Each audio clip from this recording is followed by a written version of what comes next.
What is up, ladies and gentlemen, boys and girls? It's your boy Nick Nielsen back with another episode of Fireside Yankees, and I'm joined with a very special guest today, Eli Fishman, who's in charge of media relations and is also one of the voices of the Somerset Patriots in Double A. Eli, very happy to have you on the podcast today.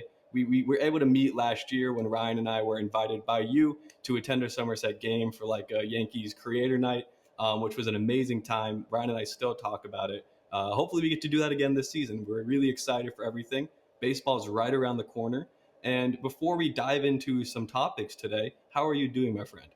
I'm doing pretty well. Thank you so much for having me on. Good to talk to you again. Yeah, man. We love you, Eli. We love you. We're big fans of your stuff, dude. You've been one of Thank the you. best Thank you. content creators for a while. You know your prospects and pipeline work like very few others do. And also, you're one of the young guns in the game, baby. We love to see baseball We got continue to stick to together. progress. The young guns Exactly, got to dude. stick We together. got to help each other out. You know, you got my back, I Exactly. got yours. That's how it works around here. But Eli, I guess the first thing I wanted to ask you is what about the Yankees in the way that they've developed their farm system and have worked on building it out and adding more talent and depth at the lower levels, at the minor levels, through international signings? Why do you think that they've put such an emphasis on that in recent years? Well, I think it comes down to a good farm system, good player development equals good players, equals more money, equals a better product on the field, and eventually equals a World Series. I think it can be as simple as that. I think teams now in modern days are putting a lot more of an emphasis, a lot more resources, a lot more money, a lot more coaching into the farm system. And we've seen how much it's paid off for the Yankees and for all of baseball in general, especially since the early 2000s and all of the teams, the rebuild process wasn't as big of a thing in old time baseball, and now it is. You see what teams like the Astros have done. I mean, look at their player development and their scouting and what they've done over the past few years, going from three straight first overall draft picks to developing off those picks, developing off their international money, and bringing a couple of World Series. So it seems like the Dodgers, the Yankees, the Guardians, the Rays, just so many other The teams, Braves as and well. the Braves and what they've done with these young prospects coming up. There's just been it's great to see such an emphasis on the minors and such an emphasis on the development, and the money that they've put in, the money, the resources for the players. It's all great to see. And at the end of the day, I mean, you have a good farm system, you have top prospects. You're going to compete. You're going to have success at the big league level if you develop players the right way. You're going to have trade bait on top of that, and you're going to save a lot of money when you have a guy under control for 6 or 7 years, as opposed to signing a guy for millions and millions of dollars in free agency.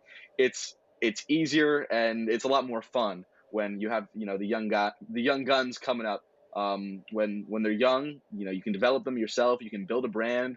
So it's definitely been great to see. No, yeah, I 100% agree with you, and I feel like the Yankees front office has, especially in the past, I'd say decade or so, really shifted towards saying, "Hey, we can just develop a lot of our guys and not have to be that same. We're going to buy everyone and we're going to be that team." The Yankees have really prioritized developing young talent, and there's a couple of guys that I want to get your thoughts on, and I want to hear who you believe could make a big leap this year. One of the guys that I'm a huge fan of, and we've talked about a bit, is Elijah Dunham, who was an absolute beast for Somerset last season. And it looks like he's starting this year at AAA. We got good word from one of Elijah's friends that he will be starting in AAA as far as he's aware. So what type of player do you think can make a leap like Elijah Dunham did this last season for Somerset? Who can make a similar leap and kind of show up the way he did, Yeah. break out a little bit? That's a tough question. Putting you on the spot right This away, Eli. this outfield group that is working their way to the upper levels is very, very talented. I mean, you look at the outfield last year in Dunham, Rosario, Lockridge, Blake Perkins, who just signed a big league deal with the Brewers. That was the outfield at the beginning of the year for Somerset. Throw in Michael Beltre as well there, who had some impressive time down the stretch. That's an impressive outfield group, and there's a lot of outfield depth on top of Dunham. And then you go look at the group that was in Hudson Valley to finish last season: Grant Richardson, Aldenis Sanchez, and then Jason Dominguez finished the year in Somerset, and so did Everson Pereira. I mean, Pereira's 21 years old. I think he's still 21. Yeah. Jason is 19 years old. That's a young, talented group. Grant Richardson as well is a guy that came up to Hudson Valley and he mashed. I think he had 5 or 6 homers in his first week and a half in high A. So there's definitely a lot of guys. I'm very excited. I'm sure we'll get into it, but I'm very excited to see Jason in a full year, potentially in Double A, if he does indeed start there after getting called up for the last week and then for the playoffs, eventually helping Somerset to get the Eastern League Championship. So that's going to be a lot of fun. Excited to see Jason Rosario. I don't know where he'll start as well, but he was a lot of fun to watch in Somerset last year.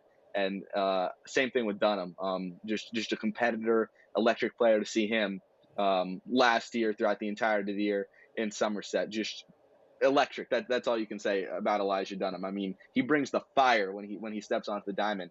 And maybe a little bit further out, but Spencer Jones as well.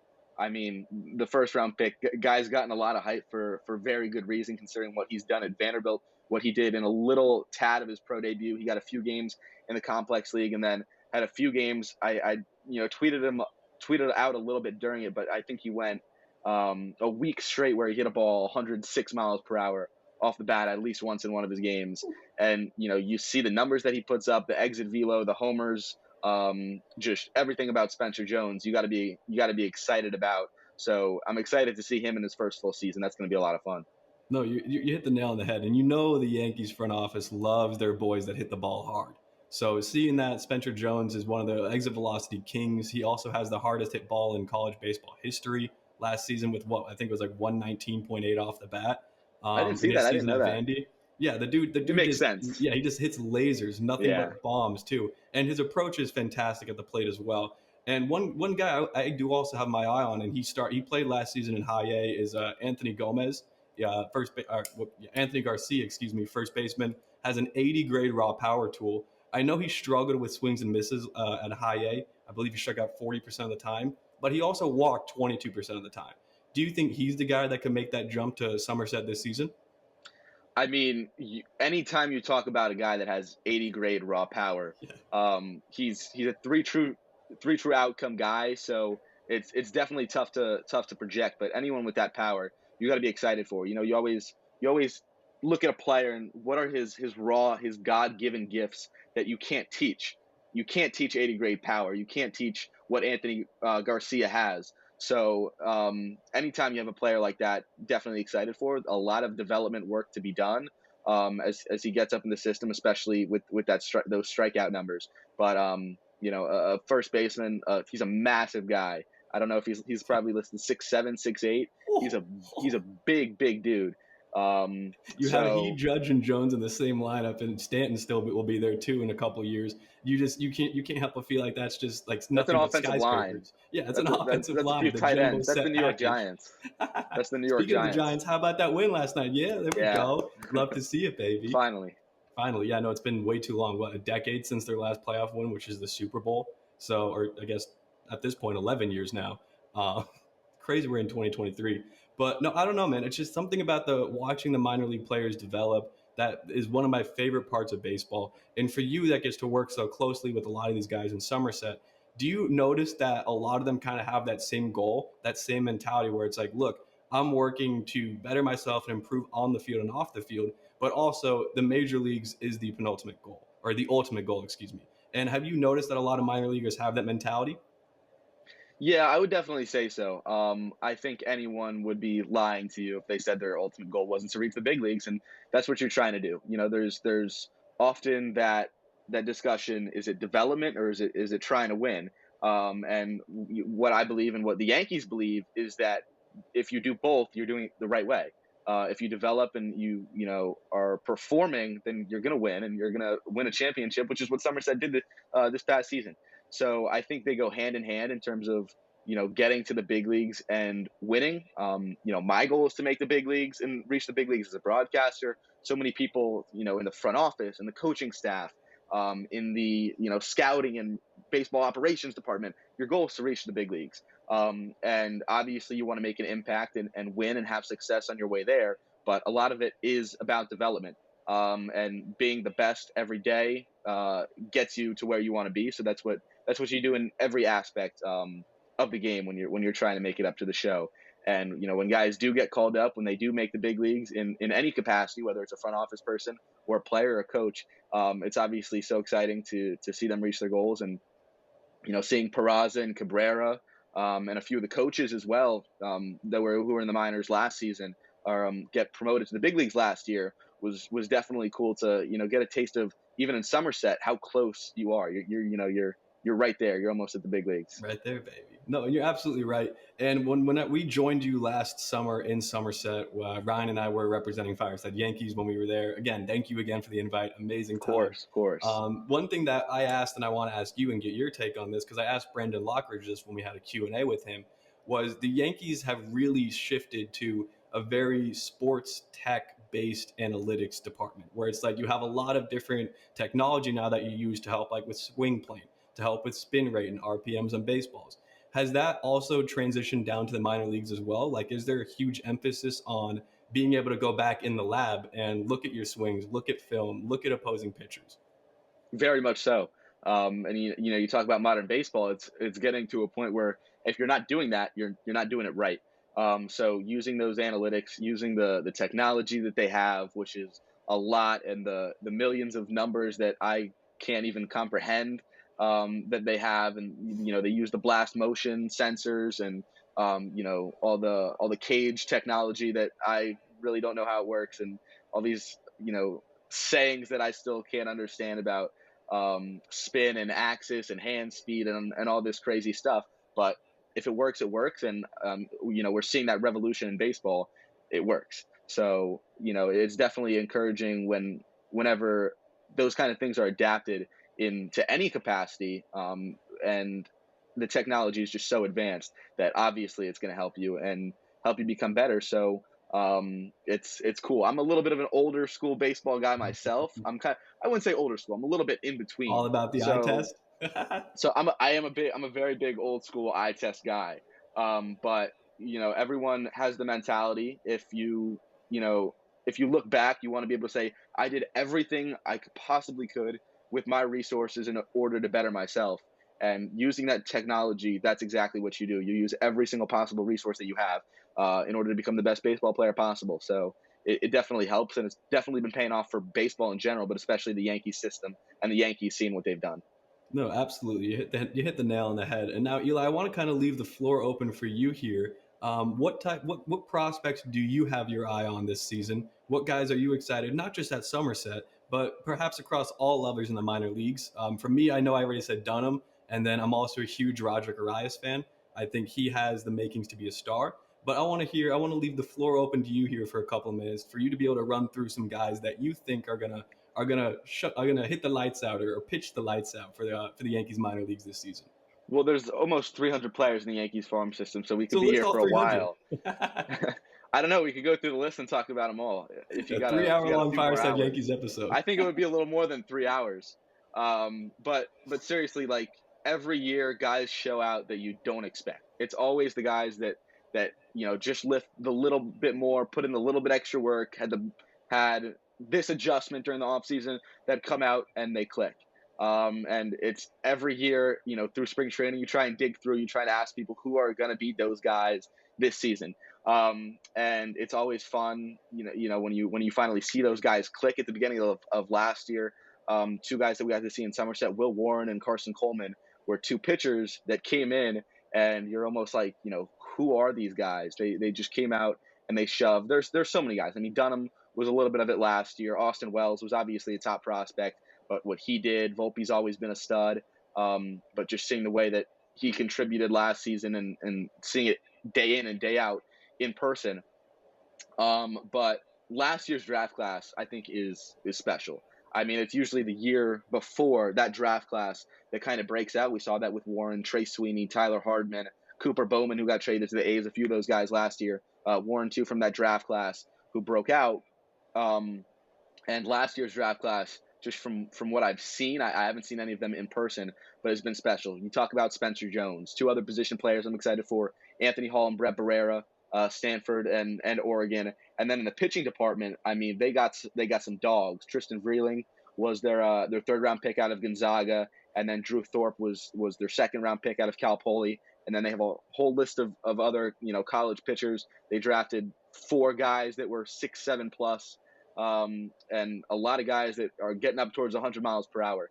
So that's a really special group. Thorpe Vreeling are two pitchers I'm really excited about, really excited to see.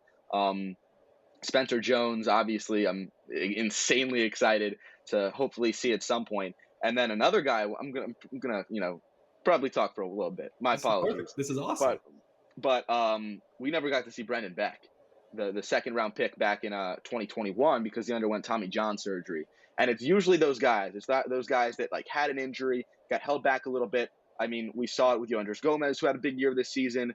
TJ Sikkema as well, who got traded to the Royals. Same thing with Will Warren. He didn't pitch in 2021 after he was drafted, and now he's got an opportunity, and he shoved this year, and he was one of those breakout guys. I kind of got a little hunch that it's going to be Brendan Beck coming back from Tommy John surgery. I don't know his exact progress. Honestly don't know if he's going to be ready at the beginning of the season. But before he got Tommy John surgery, there was so much talk about how he's going to be a guy that's going to fly through the system, and could be pretty high making when he makes his pro debut. So another Stanford guy, another guy who was a top prospect. So that's going to be exciting. And that group of pitchers that's right at that high A, double A level right now, especially Richard Fitz, who came in from low A to high A at the end of the year and was lights out. It was 2 or 3 weeks in a row, I think, where he was the South Atlantic League Pitcher of the Week. Just put up some insane numbers. And overall, that was really impressive. There's a few other guys that were in low A that we didn't necessarily get to see a ton of, who I'm really excited for. Clayton Beater had a huge year last year after coming over in that Joey Gallo trade. He's a stud, He's a and top that's 10 going to be a lot of prospect fun to now, watch. wouldn't you say? Like in the Yes. organization?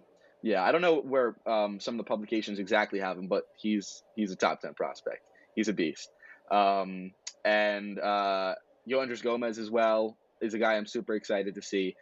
I think we've just seen the tip of the iceberg. He was a little, not lacking. He was a little bit behind because obviously missing the year of 2020 in development. He only threw, I think it was 27, 28 innings in 2021 before he had Tommy John surgery or elbow surgery, and then coming back towards the end of last year to get some reps with Hudson Valley and with Somerset, and he looked pretty good. He dealt, so that's fun. And now he's going to have a whole year of development. A guy that's on the 40-man roster.